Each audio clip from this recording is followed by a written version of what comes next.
सबसे पहले सऊदी अरब स्टैंड लेता, पाकिस्तान स्टैंड लेता, लेकिन सऊदी अरब नू अपनी पई है, पाकिस्तान नू अपनी पई है। ऐसा ही है ना जी। इन हुक्मरानों को चाहिए, तुम्हारे ऊपर नजरें हैं पूरी दुनिया की और तुम पूरी दुनिया पर राज कर सकते हो, लेकिन तुम आपस दाखिली इंतशार में बहुत ज्यादा, कोई है सियासी पार्टी नू जेल तक खलोता है, कोई एनू तुन्नी खलोता है, कोई एनू, वो अल्लाह दे बदियो केड़े यब नू पै गए हो, केड़ी मुसीबत नू पै गए हो, और तुहानू होया की है यार, क्या मुसीबतें हो तुम यार। खुदा का खौफ करो। इस पाकिस्तान के आपसी इख्तलाफात से निकल कर तुमने तो पूरी दुनिया के अंदर निकल कर और पूरी दुनिया की कमांडें करनी थी, और तुम आके आपस में लड़ाई झगड़ा तुमने शुरू कर दिया हुआ है। और देखो जब बंदे आपस में लड़ते हैं ना, इधर देखो मेरी तरफ, तो फिर कुफर पता कैसे फायदा उठाता है। आप देखो 3 दिन हो गए इंडिया ने तुम्हारा हशर क्या किया हुआ है, और वैसे भी उनका जो मीडिया है वो खबर देने में ऐसे लगता है, उन्होंने खबर सुन लो ना तो एवं ही लगता भी जहाज जड़े ने ना वो शेखुपुरा टप्पे आते रहे उन्होंने। हाँ हाँ, मजाक तो इलावा इतने ननकाने के नेड़े नेड़े जे, ते 10 मिनट बाद फैसलाबाद पहुंचने वाले जे, हो गया। मैंने कहा ये एक अलग मसला है, कुफर में इतनी ताकत नहीं होती, मुसलमान के साथ इतनी जल्दी पंगा नहीं लेता, लेकिन वो आहिस्ता आहिस्ता करके एक एक बंदे को मारता है, जैसे गजा फलस्तीन में किया। और वैसे दूसरी तरफ ऐलान कर दिया कि हम तुम्हारा पानी बंद कर देंगे। देखिए पानी बंद करना तो हमारे आर्मी चीफ ने कहा, इसका मतलब यह है कि यह जंग है और असी तो दसांगे तुसीं पानी किवें बंद कीता है, और उम्मीद यह है कि हमारी फौज, हमारी दुआ और हमारे जज्बात उनके साथ हैं, असी पानी खुलवावांगे। लेकिन मैनू इंडिया की समझ नहीं आती भी पीना तो तुसीं गां दा पिशाब है, पानी काहदे वास्ते बंद कीता जे। इसे तरह ना जी मम्मा को गल ते दसो ना यार, वो पीना तो तुसीं फिर गां दा पिशाब है और पानी बंद कर दियो केना दा, जिना जमजम पीना है। इनके साथ ऐसा रवैया ना रखो, तो समझ नहीं होनी तो होया की है। और ये पहलगाम के अंदर एक ड्रामा रचाया, कितने स्याह मर गए हैं, हाल हाल बात। पाकिस्तान ने अच्छा जवाब दिया, इन्होंने कहा कि फजाई सरहद बंद है, कोई तुहाड़ा जहाज साडे उत्ते लंघ सकदा, अच्छी बात है। और दूसरा इन्होंने भी कहा 48 घंटे ने सारे इंडियन निकल जाओ इत्थों, असीं तुहाड़ा बंदा को नहीं रखना, अच्छी बात है।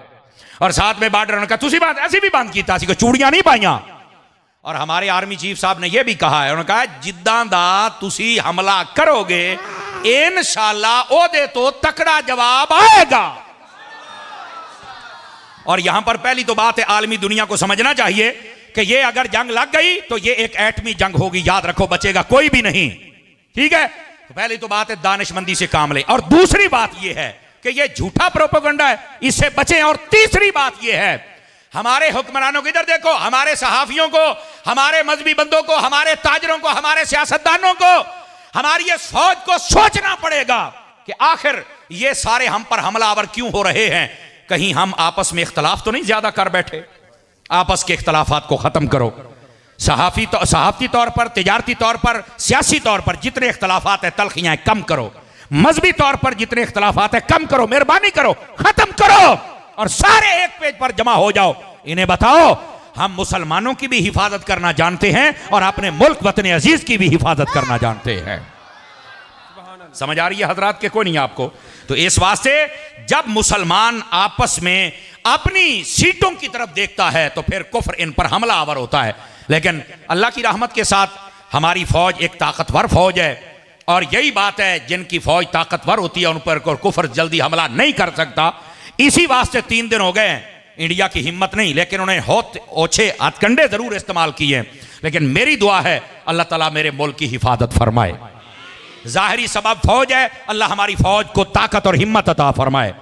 और फौज को भी हम ये कहते हैं कि जो बंदियां दी लोड़ पवे तो फिर दसिया जे या रसूल अल्लाह कहने वाले पढ़ आउणगे इंशाअल्लाह। और तीसरी बात मैंने जो कही है, बार बार दोहरा रहा हूं, हमारे सियासी तौर पर, मजहबी तौर पर, सहाफती तौर पर ये जितने इख्तलाफात हैं इनको ख़त्म करना होगा। हम इतना आपस में उलझ गया कि देख लो दुश्मन हमें आंखें निकालने लग पड़ा। मैंने एक वीडियो देखी छोटी सी, उसके अंदर ना 2 बारहसिंगे थे, वो आपस में लड़ रहे थे और पीछे से शेर आया, उसने हमला किया और दोनों को मार डाला। नीचे तहरीर लिखने वाला लिखता है, उसने कहा जब बंदा अपनों से लड़ता है तो दुश्मन यूं फायदा उठाता है। अपनों से लड़ना बंद कीजिए। आप जितने घरों में हैं अपने भाइयों से मत लड़ा करें। जब आप भाई आपस में लड़ते हैं ना, अपनी बरादरी, जब आप बरादरी से लड़ते हैं, अपने शहर से ना लड़ें। जब आप शहर से लड़ते हैं तो फिर दुश्मन आपका वो हशर करता है कि आपने सोचा कभी नहीं होता। अपने भाइयों के साथ रहें, अपने मोहल्ले वालों के साथ रहें और अपने शहर वालों के साथ रहें। ये आजकल जो नौजवान है ना, छोर छिक्कर, नवे नवे सियासतदान अल्लाह का नाम जे थोड़ा पीछे हटो, ए सियाने बंदियां दे नाल बह के इन्हां दे कोल सीखो कि तुमने एक दूसरे की इज्जत कैसे करनी है, कदर कैसे करनी है, काम कैसे करना है। छोटियां छोटियां गल्लां ते अगलियां दे नाल मुखालफत पा के बह जांदे हो। मेहरबानी फरमाओ, अपने हाल पर भी मेहरबानी करो और बाकी मुसलमानों के हाल पर भी मेहरबानी फरमाओ। समझ आ रही है? कोई नहीं आ रही? ये हमारा फरीजा है मेरी जान। हम जो मिंबर पे बैठ के अदा कर रहे हैं कि तलखियां कम करो, इख्तलाफात कम करो, झगड़े कम करो, ताकि दुश्मन तुम्हारे से फायदा ना उठा सके। और जब तुम एक मजबूत अफराद बन जाओगे, तुम भी तरक्की कर जाओगे और तुम्हारा मुल्क भी तरक्की कर जाएगा। ठीक है, ये दो बातें आपको समझाना मकसूद थी। अब आ जाइए जरा तीसरी बात की जानिब। थके तो नहीं है आप हजरात? इंशाल्लाह 12 घड़ियों पे बजेंगे, मुंहों पे नहीं बजने देंगे इंशाल्लाह। उससे पहले पहले आपकी जान छोड़ दी जाएगी, लेकिन उतनी देर तक आप मुझे टाइम दीजिए ताकि फकीर आपकी खिदमत में बात अर्ज करे। ये है जमीनी हकायक गजा के तबार से और ये इंडिया और पाकिस्तान के हवाले से, ये जमीनी हकायक हैं। अब आ जाइए थोड़ा अगली बात, ऐसे मुआमलात होते क्यों हैं? याद रखिए, कुरान और हदीस का मुताला कर लें। ऐसे मुआमलात तब आते हैं जब बंदा कुरान और सुन्नत का रास्ता छोड़ता है। मेरे बेटे बातें बंद करेंगे? बेटे दोबारा मैं फिर गुजारिश पेश कर रहा हूं, मेरे बच्चों आपकी हमें बहुत जरूरत है। इधर देखें मेरे बेटे, प्लीज, आप हमारी फौज हैं ते तुसी साडी पनीरी हो, तुहाडी मैनू बड़ी लोड़ है। ते नबी पाक भी बड़ी बच्चियां नाल शफकत करदे सन, ते तुसी शफकत करवाओ यार, मेहरबानी करो। हैं, अल्लाह आपको खुश रखे। जरा तवज्जो मेरी तरफ रखिए। तीसरी बात यह है, ऐसे मौके तब आते हैं जब बंदा अपनी मन मर्जियां करता है और कुरान और सुन्नत का रास्ता छोड़ देता है। खुदारा हम नीचे से काम शुरू करें, होना तो चाहिए ऊपर से काम शुरू हो, लेकिन ऊपर वाले जो भंग पी के सुते ने तो चलो थल्ले वाले आपा जाग जाने हैं। हमें चाहिए कि हम अपने मुआमलात को अल्लाह रसूल के हुक्म के मुताबिक बजा लाएं। क्या मैं उम्मीद करूं कि ये मामला हो सकता है? अगर हम अपने ताई कोशिश करें तो हमारे बहुत सारे मुआमलात में खराबियां, खुराफात और जितने रस्मों रिवाज है खत्म हो जाएंगे। जब खत्म हो जाएंगे तो हमारे जितने ऊपर आने वाले अजाब मंडला रहे हैं अल्लाह की रहमत के साथ ये वैसे खत्म हो जाएंगे। हदीस शरीफ में है, तवज्जो मेरी तरफ रखिएगा, अल्लाह ताला अजाब को भेजता है कि जाओ फलां शहर को नेस्तो नाबूद करके आओ। अजाब अल्लाह भेजता है, अजाब, जरा गौर से सुनिएगा। वो अजाब आता है और बगैर तबाही मचाए वापस चला जाता है। तो अल्लाह रब्बुल इज्जत बावजूद इसके कि हर चीज का इल्म रखता है, मेरा रब पूछता है मैंने तो तुम्हें भेजा था कि इन सबको बर्बाद करके आओ, तो तू वैसे ही वापस आ गया, हालांकि मेरे अल्लाह को सब पता है। तो वो अजाब कहता है बारी ताला, मैं गया था, मेरा इरादा था कि मैं इन सबको बर्बाद कर दूं, लेकिन मस्जिद में बैठकर एक बंदा तेरा जिक्र कर रहा था, दूसरा तुझे सजदा कर रहा था और तीसरा तुझसे दुआ कर रहा था। ये ऐसे बंदों को जब मैंने देखा है तो मेरा इरादा बदल गया कि इनको अजाब कैसे दूं जो तेरा जिक्र कर रहे हैं, जो तेरी इताअत और फर्मा बरदारी में मसरूफ हैं। यानी एक बंदा अगर मसरूफ हो तो सबसे अजाब टल जाता है, और अगर बाकी सारे भी मसरूफ हो जाएं। अच्छा, एक तरफ यह है, अब दूसरी तरफ सुनिएगा, हदीस शरीफ में है, फरमाया कई पहले यानी कौमें बनी इसराइल उससे पहले जितनी कौमें आई हैं उनकी बस्तियां जब बर्बाद होने लगी ना, तवज्जो मेरी तरफ इधर देखिए, फरमाया उस वक्त क्या होता था, फरिश्ते जब अजाब देने आते ना तो कई फरिश्ते वापस चले जाते। अल्लाह फरमाता इनको बर्बाद क्यों नहीं? या अल्लाह फलां बंदा नेक है, फरमाया नहीं, उसका घर पहले बर्बाद करो। कहा क्यों? फरमाया वो इतनी बुराइयां देखकर भी खामोश बैठा हुआ है। मेरे भाई, अगर अल्लाह की रहमत एक जिक्र वाले से अजाब को दूर करके तुम्हें बचा सकती है, और अगर कोई बुराइयों पर ना बोले और बुराइयों को अच्छा समझने लग जाए, चुप हो जाए और यह कह देना जिथे लगा ही रहे, उस वक्त अल्लाह का अजाब आता है और सबसे पहले नेकों को बर्बाद करता है, बाकियों की तबाही बाद में होती है। अल्लाह के बंदो, अपने अंदर यह जुर्रत पैदा करो कि अच्छाई को अच्छाई कहो, बुराई को बुराई कहो। कभी तो ऐसा काम आ जाए कि नबी पाक की एक हदीस पे अमल हो जाए। मेरे आका करीम ने फरमाया सल्लल्लाहु अलैहि वसल्लम, आप फरमाते हैं जब कोई बुरा काम देखो तो सबसे पहले फरमाया अपनी जबान से रोको। जबान से नहीं रोकते, हाथ से रोको। हाथ से नहीं रोक सकते, दिल से तो बुरा जानो ना। आज जमाना वो है, दिल से बुरा जानने वाला काम भी आहिस्ता आहिस्ता जा रहा है। और याद रखो, जिस दिन ये खत्म हो गया फिर अजाब का इंतजार करना। मेरे नबी ने फरमाया जब फितने बढ़ जाएंगे उस वक्त होगा क्या? तवज्जो मेरी तरफ, एक एक बात सुनने वाली है। मेरे आका करीम ने फरमाया जब फितने बढ़ जाएंगे पहली निशानी ये होगी कि लोग दीन को छोड़ जाएंगे। दूसरी निशानी, लोग जाहिल को अपना पेशवा बनाएंगे। आलिम को अपना दुश्मन समझेंगे। आज वही सूरत हाल है। मिर्जा जैसा जाहिल जिसको कमरे में बांधा हुआ है उसको तो अपना पेशवा माना जा रहा है, और जो उलमा मैदान अमल में हैं उनको कहा जाता है मौलवी ने सारे जना कीता है। नहीं, मौलवी ही है जो तेरा ईमान बचा रहा है, मौलवी ही है जिसने मस्जिद आबाद की है, मौलवी ही है जो 5 वक्त की अजान देता है। बल्कि मुस्लिम शरीफ की हदीस है, नबी करीम अलैहि सलाम ने इरशाद फरमाया ला तसुब्बुद्दीक फइन्नहु युक़िदुल सलात। फरमाया कभी मुर्ग कुक्कड़ हुंदा ना, कुक्कड़ तहज्जुद टाइम कभी बांग देवे ना तो फरमाया इसकी आवाज को बुरा ना समझना, इसको गाली ना देना। क्यों? फरमाया ये तुम्हें नमाज के लिए जगाता है। इसकी शरह के अंदर उलमा लिखते हैं ओ लोगों, ये तुम्हारे लिए सबक है। अगर कोई बंदा मुर्ग अजान दे तो उसको बुरा नहीं कह सकता, तो जो आलिम 5 वक्त अजान देता है उनको बुरा कैसे कह सकते हो? इन उलमा की इज्जत को समझो, वकार को समझो। लेकिन नबी पाक ने फरमाया ये पंखा बांधी रहे तो ठीक है, आप बस तकरीर सुने इंशाल्लाह खैर हो जाएगी। इधर देखिए ना, पसीना पसीना आएगा तो मेरी तबीयत खुलेगी ना। तवज्जो मेरी तरफ रखिए, जरा सीधा होके, अगर नाराज ना हूं तो, थके हुए भी ना हूं तो सीधे होके बैठिए। और इतने सुभान अल्लाह के मुझे पता लगे कि बंदे जाग रहे हैं। वैसे ना भी कहें तो तकरीर हो जाएगी। ये थोड़ी सुभान अल्लाह ना सानू तकरीर नहीं आउंदी, सानू वैसे ही आउंदी हुंदी है। लेकिन ये एक रब्त होता है गुफ्तगू का, वो जुड़ा रहता है। इधर देखे, मेरे नबी पाक सल्लल्लाहु अलैहि वसल्लम ने फरमाया फितने जब उरूज पे होंगे, निशानियां, तवज्जो है, नबी पाक ने फरमाया जाहिल को अपना पेशवा बनाया जाएगा और आलिम को पीछे किया जाएगा। कमीने बंदे को इज्जत दी जाएगी और इज्जत वाले को जलील समझा जाएगा। नबी पाक ने फरमाया शराब आम होगी और रोकने वाले को बुरा समझा जाएगा। फरमाया सड़क किनारे पर औरतें बदकारी करेंगी और रोकने वाला कोई नहीं होगा। आज सारी सड़क किनारे खड़ी हैं, जहां से बिठाओ गाड़ी में लेके चले जाओ, यही बदकारी और किसको कहते हैं?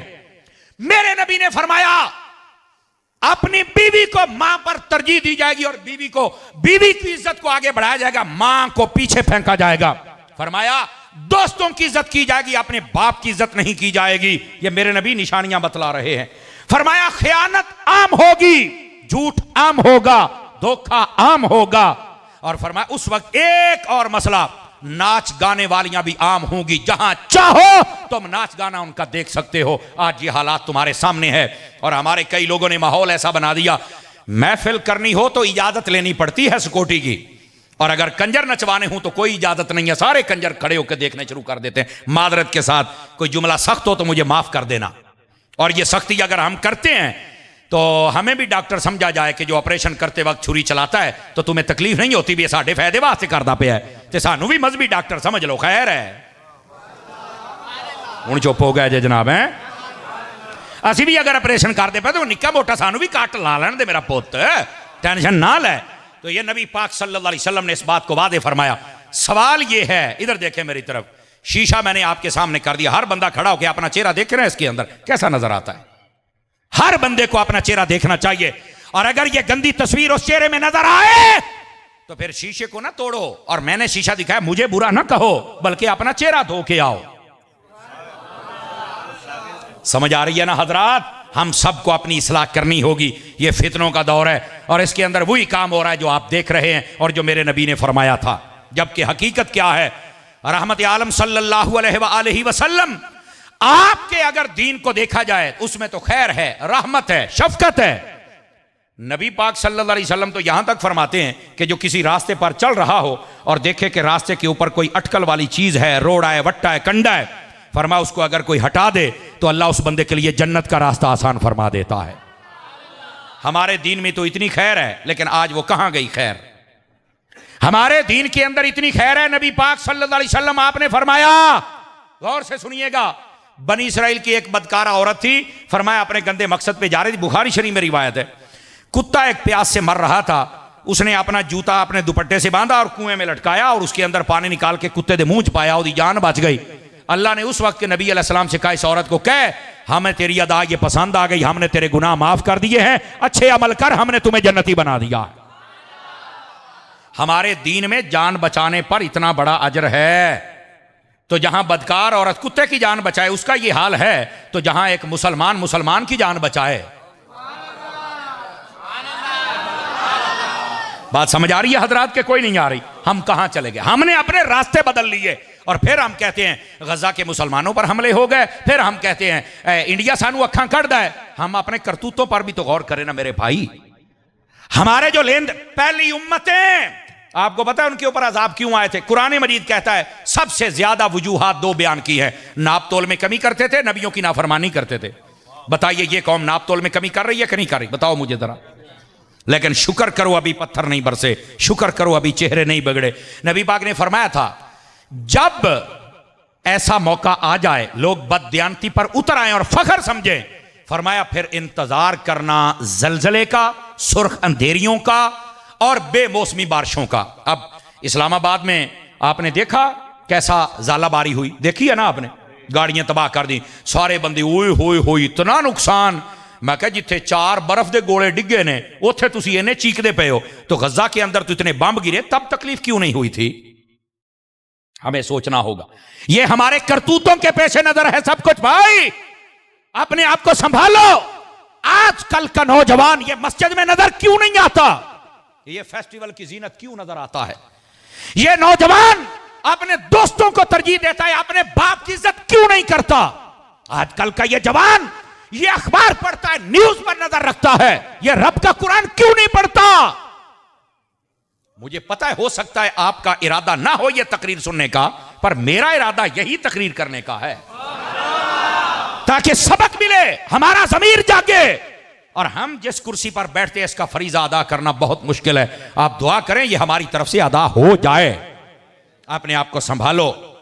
नबी पाक सल्लल्लाहु अलैहि वसल्लम, आपकी अहादीस पढ़ो, नबी पाक ने फरमाया वो जवान जो जवानी में तौबा करता है अल्लाह रब्बुल इज्जत क़यामत वाले दिन अर्श का साया अता कर देता है। वो बंदा जिसका दिल मस्जिद में लग जाता है अल्लाह क़यामत वाले दिन अर्श का साया अता करता है। वो बंदा जो आदिल हुक्मरान बन जाए, फैसला सही करे, अल्लाह क़यामत वाले दिन अर्श का साया अता करता है। फरमाया वो बंदा जिसको किसी औरत ने कहा मेरे साथ मुंह काला कर और इसने कहा मैं नहीं कर सकता, फरमाया अल्लाह ताला उसको क़यामत वाले दिन अपने अर्श का साया अता फरमाएगा। ये मेरा रब फरमा रहा है, ये हदीस है, ये मेरे नबी ने इरशाद फरमाया है। आज हमारे मुआशरे को इन चीजों की जरूरत है। नबी पाक अलैहिस्सलाम ने फरमाया, बुखारी शरीफ में हदीस है, गौर से सुनिएगा, मुसीबतें टालनी है ना तो अपने किरदार को बदलना पड़ेगा। बुखारी शरीफ में हदीस है, रहमत आलम अलैहिस्सलाम फरमाते हैं बनी इसराइल के 3 बंदे जा रहे थे और पहाड़ी सफर था, अंधेरी आ गई, बारिश आ गई, शदीद तूफान चला। वो एक गार में बैठे, ऊपर से पत्थर गिरा और गार का दरवाजा बंद हो गया। ये हदीस है, ये गप नहीं है। वैसे ये 5वीं की किताब में भी ये मजमून था किसी वक्त, पता नहीं अब है या नहीं है। तो ये हदीस है बुखारी शरीफ की, जरा गौर से सुनिए सारे मेरे दोस्त, मेरे अहबाब। फरमाया कि उन्होंने बड़ा धक्का लगाया लेकिन वो बिल्कुल कामयाब ना हुए और वो रास्ता ना खुलवा सके, ना खोल सके। अब तीनों सोच विचार में पड़ गए कि रास्ता एक ही और वो मौत है, इसके अलावा कोई रास्ता नहीं। एक के दिल में ये ख्याल आ गया कि यार आज हमें ना किसी नेकी का वसीला देना चाहिए, हो सकता है अल्लाह ये मुसीबत टाल दे। बुखारी शरीफ है, जरा गौर से सुनिए। एक ने कहा ठीक है मैं अपनी नेकी का वसीला देता हूं। उसको अपनी जिंदगी की ये नेकी याद थी, सुनिए क्या वो कहता है, बारी ताला तेरे तो इल्म पाक में है कि मेरे माँ बाप भी थे और मेरे छोटे बच्चे भी थे और मैं बकरियां चराता। जब मैं वापस आता था तो मैंने कभी अपने बच्चों को दूध पहले नहीं पिलाया था, मैं पहले अपने माँ बाप को पिलाता था। मेरे अल्लाह ये सिर्फ तेरे नबी की तालीम की वजह से तेरी रजा के लिए मैं करता था। और उसने कहा, ये बुखारी में, बारी ताला वो रात तो मैं तो भूल सकता हूं पर तू कैसे भूले, तू तो रब है, कि जब मैं आया और मेरे माँ बाप सो गए, मेरे बच्चे बिलक रहे थे, मैंने दूध उनको नहीं पिलाया, पहले अपने माँ बाप को पेश किया, बाद में बच्चों को। बारी ताला अगर ये माँ बाप के साथ उसने सलूक तेरी रजा के लिए था और तूने कबूल किया है तो आज ये मेरी मुसीबत तो टाल। फरमाया ये कहने की देर थी, पत्थर को झटका लगा और बाहर से रोशनी की लकीर आना शुरू हो गई। उनको समझ आ गई कि नेकी कबूल हो गई, ये वसीला। दूसरे से कहा तू अपनी नेकी याद कर। मेरे सारे दोस्त गौर फरमाए, छोटे बड़े। दूसरे ने कहा, बारी ताला तेरे तो मुबारक इल्म है कि मेरे पास एक मजदूर मजदूरी किया करता था और हफ्ते के उसके सिर्फ 2 किलो चावल बनते थे। कितने किलो भाईजान? 2 किलो। और बारी ताला तेरे तो मुबारक इल्म है कि एक मर्तबा मैंने जब उसको 2 किलो चावल दिए तो उसने मुझे कहा कि मेरी अमानत है तेरे पास, मुझे कोई जरूरी काम है, मैं जा रहा हूं, जब भी वापस आया मैं ले लूंगा, मेरी अमानत को संभाल के रखना, मैं बड़ा गरीब हूं। बारी ताला फिर तेरे इल्म में है ना कि वो एक अरसे तक नहीं आया। मैंने वो चावल जब खराब होने लगे तो जमीन में डाल दिए, उसकी पनीरी बन गई। फिर मैंने उसको मजीद काश्त किया तो वो पहले 2 किलो थे, फिर 2 बोरे बन गए। फिर वो बंदा नहीं आया तो मैंने उनको बेचकर एक गाय खरीद ली। फिर वो गाय ने बच्चे देने शुरू कर दिए। फिर वो बंदा नहीं आया, 2, 4, 10, 15, 20 गाय हो गई। तो फिर मैंने एक गुलाम खरीदा जो उन गायों को चराया करता था। बारी ताला इतने यानी 30-40 साल के बाद वो बंदा आया और आके कहता है, ऐ अल्लाह के बंदे मेरे 2 किलो चावल दे दे। तो बारी ताला तुझे तो पता है मैंने 2 किलो चावल नहीं दिए थे, मैंने कहा था ये गायें भी तेरी हैं, ये बुखारी शरीफ है, ये सारी गायें भी तेरी हैं, ये गुलाम भी तेरा है। और उसने रो के मुझे कहा था, यार गरीबों का लोग पहले बड़ा मजाक उड़ाते हैं, मेरा मजाक ना उड़ा यार, मैं पहले पता नहीं कितना सताया गया हूं और इतना अरसा पता नहीं कैसे, मेरे 2 किलो चावल दे दे, जो मेरा गुजारा होगा मैं कर लूंगा, पर मजाक ना उड़ा, मैं बड़ा गरीब हूं यार। लोग तो पहले गरीबों को बड़ा सताते हैं। तो मैंने मुस्कुरा के उसे सीने लगाया और उसे कहा था, ए अल्लाह के बंदे, ये गाय भी तेरी है, ये गुलाम भी तेरा, ये सारा रेवड़ तेरा है। बारी ताला वो रोता भी था और खुशी से मुझे दुआएं भी देता था और जा रहा था, ए अल्लाह अगर ये नेकी तेरी रजा के लिए थी तो आज मेरी मुसीबत तो टाल। उसने जब ये वसीला दिया तो कहा कि फिर पत्थर को एक झटका लगा और मजीद रोशनी आई, लेकिन बंदा बाहर नहीं जा सकता था। फिर तीसरे बंदे को कहा तू भी नेकी याद कर, तो वो रोने लग पड़ा। उन्होंने कहा क्यों रोता है? कहता यार है राज की बात पर आज मुझे करनी पड़ेगी। और क्या बात है? वो कहने लगा मेरे बारी ताला तू तो जानता है कि मैं अपने चचा की बेटी पर फिदा हो गया था। मेरे अल्लाह हमने आपस में राब्ता शुरू किया और एक मकाम तय किया कि जहां पर हम बदकारी करें। अय अल्लाह हम वहां पहुंचे और वहां पर करीब था कि हम ये कालक अपने मुंह पे मल लेते, लेकिन उस औरत के मुंह से निकला कि हमें रब से डरना चाहिए। बारी ताला फिर तुझे पता है ना कि मेरे जिस्म पर कपकपी तारी हो गई, ना मैंने कुछ किया ना उसने, हम तौबा करते भाग निकले। बारी ताला अगर ये नेकी तेरे डर से थी, तेरी रजा के लिए थी, तो आज ये मुसीबत तो टाल। कहा ये कहने की देर थी, पत्थर को झटका लगा और सारे रास्ते खुल गए। अजीजो अपने किरदार को बदलना पड़ेगा। और उलमा ने लिखा है जो चाहता है मेरी रुकावटें हट जाएं, उस बंदे को चाहिए कम से कम ये 3 नेकियां करे। मां बाप की इज्जत करे, हर रुकावट दूर हो जाएगी। फरमाया दूसरी, गरीबों का हक न खाए, हर रुकावट दूर हो जाएगी। और तीसरी, कभी बदकारी ना करे, अल्लाह सारी रुकावटें दूर फरमा देगा। फरमाया सिर्फ दुनिया नहीं, कब्र के अजाब को भी दूर कर देगा, हशर की रुसवाई को भी अल्लाह दूर फरमा देगा।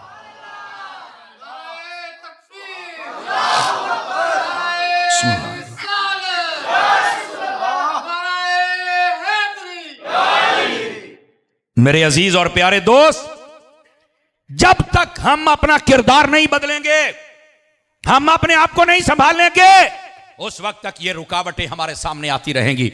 तो अपने किरदार को बदल के दे, खुदा की कसम ये सारी रुकावटें दूर हो जाएंगी और अल्लाह ताला दुनिया भी बेहतर फरमा देगा और आखिरत भी बेहतर फरमा देगा।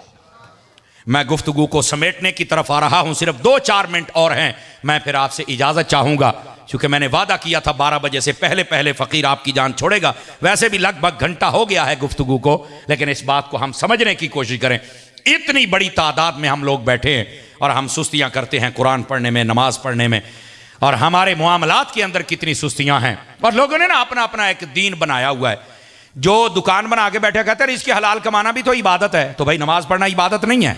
और जो नमाज पढ़ता है उसको कमाने की फिक्र नहीं हो, कहता भाई नमाजा पढ़ो, अपनी कबर सीधी करो, क्या जड़े बाकी 6 जब में नहीं है उनके सीधा करना है। आप तवज्जो नहीं फरमा रहे मेरी बात पर। हर बंदा अपने ज़हन के मुताबिक ज़हन बना के, और खुद मुफ्ती ना बनो, दीन को समझो मेरी जान। नबी पाक सल्लल्लाहु अलैहि वसल्लम आपकी सुन्नत के मुताबिक जब दीन पर कोई अमल करता है, अल्लाह ताला इतना अजर देता बंदा सोच भी नहीं सकता। मेरे आका करीम अलैहिस्सलाम ने फरमाया, तवज्जो हो तो सुना दूं हदीस आपको अगर जाग रहे हैं तो। रहमत आलम अलैहिस्सलाम ने फरमाया, जो बंदा फजर की नमाज पढ़ के अपने घर से निकलता है, वो अल्लाह का झंडा अपने हाथ में लेके निकलता है। इसकी शरह में उलमा ने लिखा है, फरमाया जिधर भी जाता है अल्लाह फतह अता फरमा देता है। तो जिन्होंने राती 2 बजे सोना तो सवेरे 12 बजे उठना है, कैसे फजर पढ़ोगे? मेहरबानी करो, अपनी आदत बदलो। फिर कहते हो दफ्तर जाते हैं काम नहीं होता, रिश्वत देनी पड़ती है। माशाल्लाह तू आया ही बड़े सीधे तरीके नाल है। समझ आ रही है ना? अब दूसरी बात, मेरे नबी ने फरमाया जो फजर की नमाज पढ़े बगैर निकलता है वो शैतान का झंडा अपने हाथ में लेके निकलता है। तो जिदे हथी शैतान का झंडा होना है उन्हें कामयाबी लभनी है। नमाज फजर, ये हदीस है। दूसरी हदीस रहमत आलम अलैहिस्सलाम ने इरशाद फरमाया जो बंदा ईशा की नमाज पढ़ के सो जाए अल्लाह ताला उसको आधी रात इबादत का सवाब अता फरमाता है। हदीस आधी रात, मुस्लिम शरीफ में हदीस है। तो एक सहाबी ने पूछा हुजूर बाकी आधी रात का क्या बनेगा? फरमाया जो बंदा उठ के फजर पढ़ ले अल्लाह ताला बाकी आधी रात भी इबादत का सवाब अता फरमाता है। मुझे बताइए सोने पर कौन इबादत का सवाब देता है? ये मेरा रब है जो अता फरमाता है। यही वास्ते हमारे उलमा फरमाते हैं अगर महफिल सारी रात की और नमाज ना पढ़ी तो फरमाया इसका सवाब उतना नहीं है जितना नमाज का सवाब है। और ये फर्ज नहीं है, नमाज फर्ज है। समझ आ रही? इसका ये मतलब नहीं आज तो बाद महफिल नहीं करी, महफिल कर, पर यह ऐलान नहीं होना चाहिए। ईशा की नमाज होती है ना तो बाद में मौलाना साहब ऐलान करते हैं हजरात ईशा की नमाज हो गई या जल्दी जल्दी मसीते आ जाओ तो आप महफिल शुरू करिए। तो मैं क्या नमाज ही सारे चले गए ने अखे आहो, तो मैं क्या हूं बेनमाजियां ना महफिल शुरू करनी है? सवालिया निशान तो है ना। मेहरबानी करें ईशा की नमाज आप पढ़ें और ईशा की नमाज के फौरन बाद तिलावत और एक नात हो जाए और एक तकरीर हो जाए। अल्लाह अल्लाह खैर सलाह, 10 बजे सलाम पढ़ दें, सारे काम पर जाएं, दुकान पर जाएं, नमाज भी पढ़ें, खैर भी हो जाए, बरकत भी हो जाए। समझ आ रही है हजरात? मशवरा है, अमल तो जेड़ा तुसी करना सानू डाढ़ा पता है, लेकिन कम अज कम मशवरा देने में हराई तो नहीं ना मेरी जान। तो अपने आप को थोड़ा संभालिए मेरे अजीज। ये है नबी पाक सल्लल्लाहु अलैहि वसल्लम की सुन्नत और ये है तरीक। और मैं आपको एक और बड़ी पते की बात बताऊं, सारे भाईजान तवज्जो करें तो सुनाऊं। ये मुहद्दिस अलीपुरी पीर सैयद जमात अली शाह साहब रहमतुल्लाह अलैह, आपके मलफूजात में ये बात मौजूद है, पढ़ सकते हैं आप। आपसे पूछा गया कि अल्लाह ने हलाल में बरकत रखी है या हराम में? तो फरमाया हलाल में, हराम में बरकत नहीं है। कहा कैसे? फरमाया देखो ये जो बकरी है या गाय है या भैंस है, साल के अंदर ये जब बच्चा दे तो गाय भैंस एक बच्चा देती है, और अगर वो उम्मीद से हो तो ना हो तो कहने देना है। समझ आ रही ना?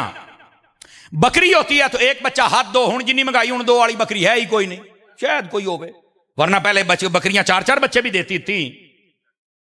बैठे हो, ये बात भी समझे आप हजरात। अच्छा, इसके बावजूद कि इनके पैदा होने की रेशो कम है, कुर्बानी पे ये हलाल होते हैं, शादी ब्याह थे, होटलां थे, ऐसे ही है ना, लेकिन इसके बावजूद इनके रेवड़ नजर आते हैं। इसके मुकाबले आप बिल्ली देख लें, कुत्ती देख लें, उसके बच्चे ज्यादा होते हैं, 6-6, 8-8, 10-10 गलूरे, तो 6 महीने बाद उन्हें सूना है, लेकिन इसके बावजूद आपको रेवड़ नहीं नजर आते। हालांकि है ये भयानक बात, घिन वाली बात है, लेकिन समझाने के लिए कहना पड़ रही है मुझे। इनको जिबा करके कहीं पर जैसे बाकी जानवर इस्तेमाल होते हैं, इनको इस्तेमाल भी कोई नहीं करता, ना ये जिबा किए जाते हैं, ना इनके और कोई मसरफ है, पैदा भी ज्यादा होते हैं, इज्जत फिर कोई नहीं। क्यों? फरमाया बरकत हलाल में है, हराम में नहीं है। पहली बात। अब दूसरी बात सुनिएगा। एक बंदे ने सवाल किया हजूर इन्हों बरकत लभी क्यों है? यानी ये कुत्ता है या कुत्ती है, इन्हों बरकत क्यों नहीं लभी, तो बकरी ने क्यों लभी है, वजह क्या है? अब सुनिए जवाब। फरमाने लगे वजह यह है, कुत्ता जो होता है ना रात के पहले हिस्से में जागता रहता है, लेकिन जब पिछला पहरा है तहज्जुद के बाद ये सो जाता है, और जो बकरी होती है ये पहले पहर में सो जाती है, तहज्जुद के वक्त उठ जाती है। कुत्ते की बरकत इसलिए खत्म कर दी कि तहज्जुद के वक्त सो गया, चंगे वेले सो गया, सोने वेले सो गया, फरमा तेरी ऐसी बरकत ही चुक लइए। और बकरी को बरकत इसलिए मिल गई, फरमा तहज्जुद वेले उठिए। ये मैंने तुम्हारे जमीर के दरवाजे पर दस्तक दे दी है, अब कुंडा तुमने खुद खोलना है। अगर बकरी जाग जाए तहज्जुद के वक्त, हालांकि ना उन्हें मसीती होना है ना उन्हें नमाज पढ़नी है तो ना, लेकिन तहज्जुद का टाइम बाबरकत है, उसमें जागने से अल्लाह ने उसको बरकत दे दी है। अल्लाह के बंदे, तू और मैं क्यों नहीं जागते हैं? हम रात के पहले पहर में जागते हैं, पिछले में क्यों सो जाते हैं? क्यों हमारी हरकत बकरी वाली नहीं है और क्यों कुत्ते वाली हरकत पे हम चले हुए हैं? जुमला सख्त है, बर्दाश्त कीजिएगा। क्या हुआ क्या है मुसलमान?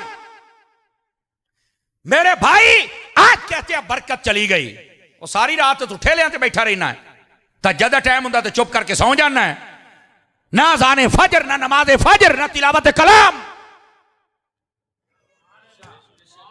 मुझे पता है ये बात सुनने के बाद सुभान अल्लाह बहुत मुश्किल होती है, लम्हा फिक्रिया है और अच्छी बात है, आपने सुना है और मुझे उम्मीद है अमल भी करेंगे।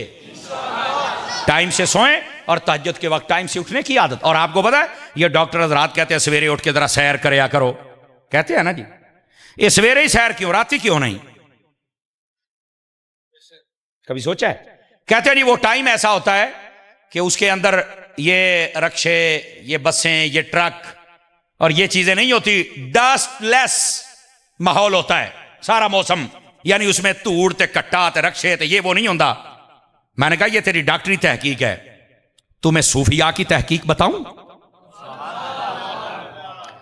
सूफिया कहते हैं जो बंदा फजर के वक्त उठ के जरा बाहर निकलता है ना, अल्लाह ताला उसको शिफा देता है, उसकी सेहत के लिए फायदेमंद है। क्यों? फरमाया वजह यह है उस वक्त जागने वाले या नमाजी हैं या कुरान वाले या तहज्जुद, जितने डाकू, लुटेरे, शराबी, बदमाश, बदकार, ये सारे सोए हुए होते हैं।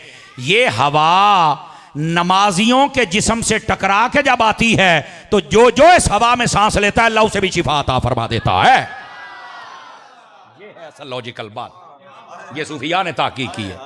और तवज्जो है मेरे भाई, खुदारा नबी पाक की सुन्नत की तरफ रगबत फरमाइए, खुदारा मेहरबानी फरमाइए और नबी करीम अलैहिस्सलाम के तरीक पर चलने की कोशिश कीजिए। अल्लाह ताला आपकी और मेरी आज की हाज़री कबूल फरमाए।